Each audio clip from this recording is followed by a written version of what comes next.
तो लास्ट हमारी जो कुछ क्लासेस हुई उसमें हम लोगों ने प्रॉब्लम सेट के कुछ क्वेश्चंस का डिस्कशन किया था। तो उस डिस्कशन को आगे फर्दर प्रोसीड करते हैं और ये वाला क्वेश्चन नंबर 7 हम लोगों को सॉल्व करना है। ठीक है। देखो कायदे से ये जो आपको डॉटेड लाइन किताब में बनाकर दी गई है ये आपको उसने नहीं देनी चाहिए थी।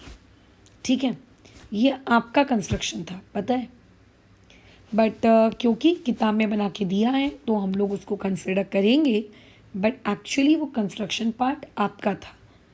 ठीक है ना। चलो, तो क्या है मैडम, कहानी थोड़ा बताएंगी आप? ठीक है, देखो सबसे पहले तो मैं ये बता दूं, 10th क्लास में जब आप जाओगे ज्योमेट्री का जो पहला चैप्टर है सिमिलैरिटी, उसमें एक थ्योरम है angle bisector theorem.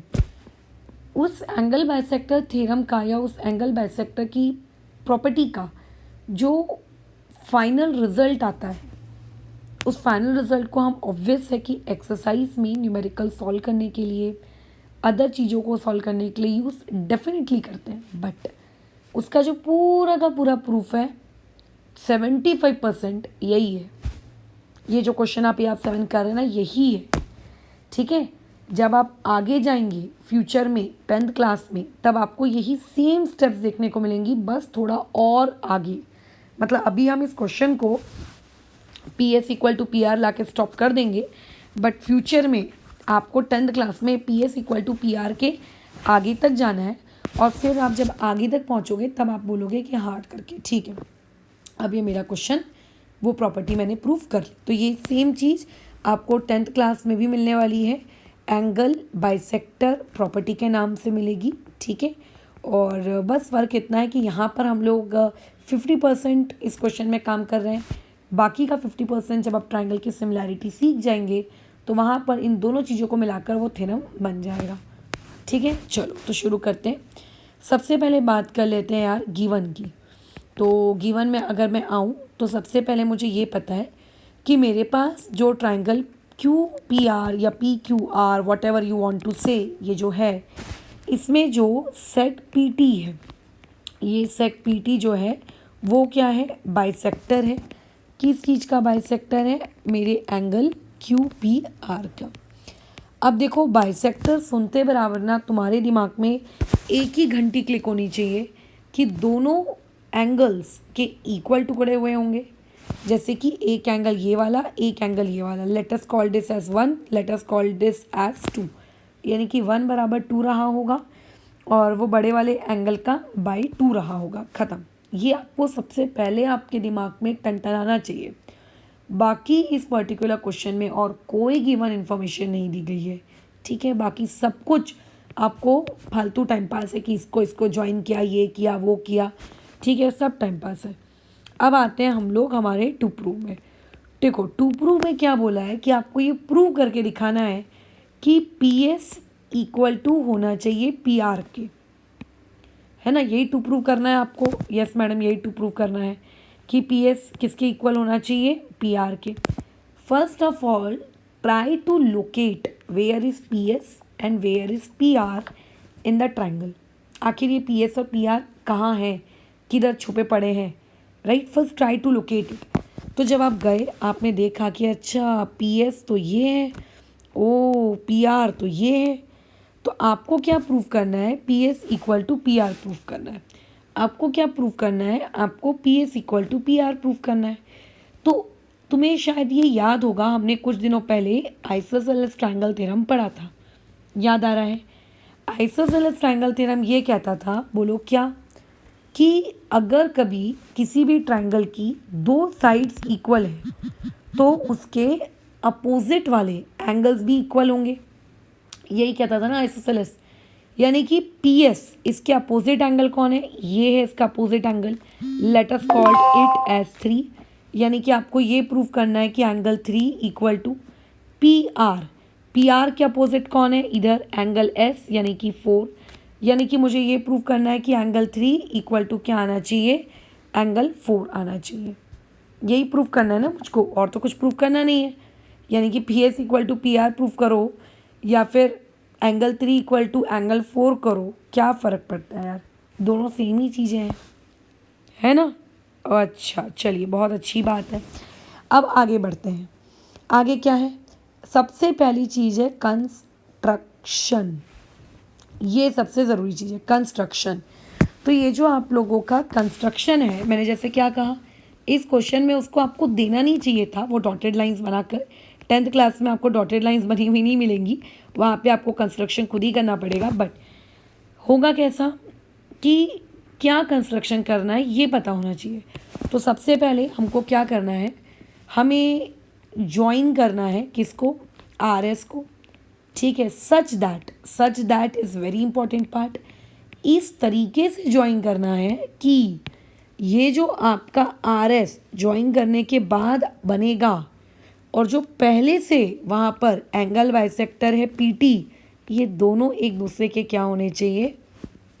Parallel.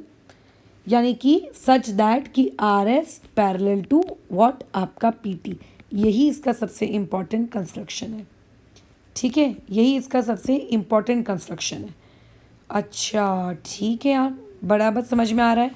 Okay ठीक है, अब आगे बढ़े हम लोग। आगे साथ ही साथ में आपको ये भी मेंशन करना बहुत ज़रूरी है कि आपने जो एस पॉइंट लिया है वो एस पॉइंट कहाँ है? कहाँ लटक रहा है भाई वो एस पॉइंट? बताओ कहाँ है वो एस पॉइंट आपका? तो आपको ये बताना पड़ेगा कि and Q dash P dash S, कि ये है मेरा एस पॉइंट। बराबर, ये है मेरा एस पॉइंट। डन। ओके, मतलब क्यू के बाद पी आता है और उसके बाद एस आता है ना? ये इस तरीके से अब हो गया आप लोगों का पूरा कंप्लीट। ठीक है, ओके। अब आगे क्या करें? अब आगे जब हम लोग गए तो प्रूफ करना है। अब देखो प्रूफ इसका कितना आसान है, हमने 1 2 3 4 लिख दिया ना, बस खत्म कहानी। बात क्या हुई है कि आपके पास जो ट्राइंगल पी क्यू आर है, ठीक है, आपके पास जो ट्राइंगल पी क्यू आर है, इस ट्राइंगल पी क्यू आर में जो आपके पास सेग पी टी है वो बेसिकली क्या है मैडम? वो तो एक बाइसेक्टर है। किसका बाइसेक्टर है यार? वो एंगल क्यू पी आर, इसका बाइसेक्टर है। अच्छा, यानी कि ज़रूर वो उसके उस एंगल के दो इक्वल टुकड़े कर रहा होगा। यस, कौन से हैं वो दो इक्वल टुकड़े? एक है 1, एक है 2। यानी कि मैं लिख सकती हूँ that is angle 1 equal to angle 2, और ये होगा उस एंगल क्यू पी आर का, बोलो कितना? बाई 2। मुझे नहीं पता कि आगे इस पर्टिकुलर इक्वेशन की मुझे नीड पड़ेगी कि नहीं पड़ेगी, बट जितनी जानकारी मैंने अभी तक पढ़ते पढ़ते अपने अंदर एक्यूमुलेट की है वो क्या, जहाँ दिखे एंगल बाइसेक्टर लगा दो कि दोनों बराबर इक्वल और डिवाइड बाय 2, इतना आपको करना है। ठीक है, चलो अब क्या करें? अब देखो हमने जो कंस्ट्रक्शन किया है कि P T such that S R के पैरेलल होगा, ये कंस्ट्रक्शन ही अब हमारी जान बचाएगा। कैसे? देखो सबसे पहले ये हो गई पहली स्टेप। अब आते हैं दूसरी स्टेप में आते हैं। दूसरी स्टेप क्या कहती है कि जो तुम्हारे पास सेग आर एस है वो पैरेलल है सेग पी टी के। कहाँ से पता चला मैम आपको ये? अरे कंस्ट्रक्शन से पता चला है, और कहाँ से पता चलेगा?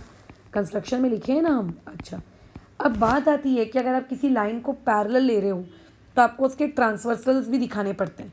तो मैंने क्या किया है इस बार, फॉर पर्टिकुलर स्टेप नंबर 2 मैंने ट्रांसवर्सल लिया है पी आर को।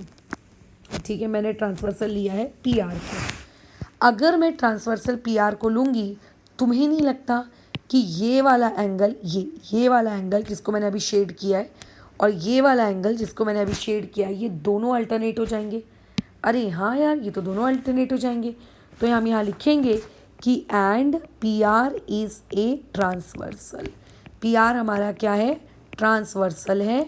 और क्योंकि पी आर हमारा ट्रांसवर्सल है तो देयरफॉर वो दोनों एंगल 2 और 3, 2 and 3, angle 2 equal to angle 3, ये बेसिकली क्या हो जाएगा? आपके इक्वल होंगे। इसका रीज़न होगा, बोलो क्या? Alternate angle. और इसको इक्वेशन नंबर दे देंगे हम कितनी? 2। That's all. लेकिन मैडम अभी भी तो सवाल नहीं हुआ ना। हो जाएगा, हो जाएगा, शांति रखो।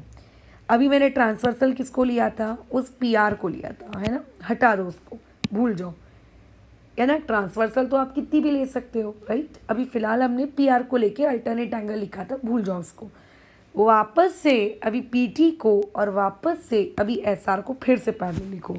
फिर से मैंने बोला हाँ, तो लिख देते हैं seg R S parallel to हो जाएगा सेक पी टी। इसका रीज़न हम लोग दे देते हैं, बोलो क्या, कंस्ट्रक्शन। ठीक है, अच्छा और कौन किसका ट्रांसवर्सल है वो देख लेते हैं, एंड। इस बार जिस चीज़ को मैंने ट्रांसवर्सल लिया है वो ध्यान से देखेंगे। इस बार ट्रांसवर्सल ले रहे हैं हम इसको, ये जो हमारी लंबी सी क्यूएस है ना, इसको, ये है हमारा ट्रांसवर्सल इस बार। तो इस बार हमने ट्रांसवर्सल किसको लिया है, क्यूएस को। तो यहाँ पे रीज़न आ जाएगा, मतलब स्टेटमेंट आ जाएगा कि QS is a transversal. Done. अच्छा अब मैडम ट्रांसवर्सल लेके क्या फ़ायदा हुआ, कुछ मतलब एंगल वैंगल कुछ बताइए। तो देखो मैं थोड़ा सा डायग्राम ना रीड्रॉ कर लूँ ताकि आपको समझ में आए। ये पॉइंट P, ये पॉइंट T, ये पॉइंट S, ये पॉइंट R, यहाँ से बनी है एक ट्रांसवर्सल जहाँ पे ये समथिंग कॉल्ड पॉइंट Q होगा। ये एंगल है 1 और ये एंगल है 4। बाकी एंगल्स को मैं मार्क नहीं कर रही। क्या आपको ये दोनों देखने से करस्पॉन्डिंग एंगल दिख रहे हैं? बिल्कुल दिख रहे हैं। तो यानी कि मैं यहाँ लिख सकती हूँ कि therefore angle 1 equal to angle 4, और इसका रीज़न आ जाएगा, बोलो क्या, करस्पॉन्डिंग एंगल। बढ़िया, ख़त्म हो गया। ठीक है, बढ़िया। अब इसको दे दो इक्वेशन नंबर 3। तो अब मेरे पास टोटल 3 इक्वेशंस है। अब आप 3 इक्वेशंस पे पूरा फोकस करो। हमेशा मैं ना इक्वेशन 1 2 जो भी यूज़ करती हूँ उसमें मैं नंबर्स यूज़ करती हूँ, 1 2 3 4 5 6 एंगल्स को। मैं कभी भी ये नहीं करती कि angle ABC, angle BAD, angle CD। इससे मुझे ऐसा पर्सनली फील होता है कि कई स्टूडेंट्स ऐसे होते हैं जिनको कन्फ्यूजन हो जाता है। वो इतने सारे वर्ड्स देखते हैं, उनको समझ नहीं आता है कि किससे क्या इक्वल लिखना है। अभी आप खुद देखिए, मैं थोड़ा सा हाईलाइट कर देती हूँ, आपको साफ से समझ में आ जाएगा कि मैं बोलना क्या चाह रही हूँ। इक्वेशन 1 के अकॉर्डिंग एंगल 1 और एंगल 2 आपस में इक्वल है।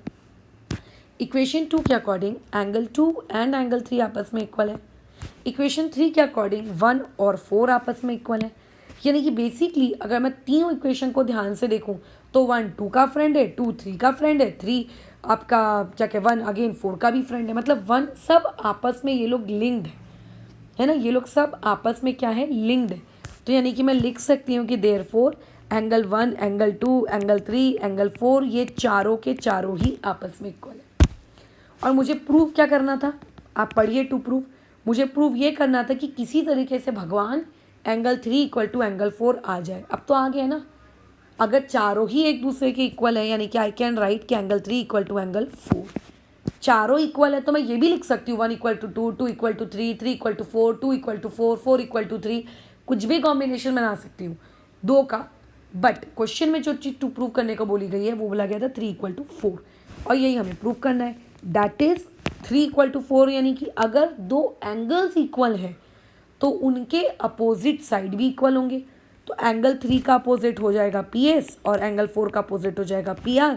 और इसका स्टेटमेंट हम लोग देंगे, बोलो क्या, converse of isosceles triangle theorem. और इस तरीके से ये पर्टिकुलर क्वेश्चन हमारा हो गया है। डन।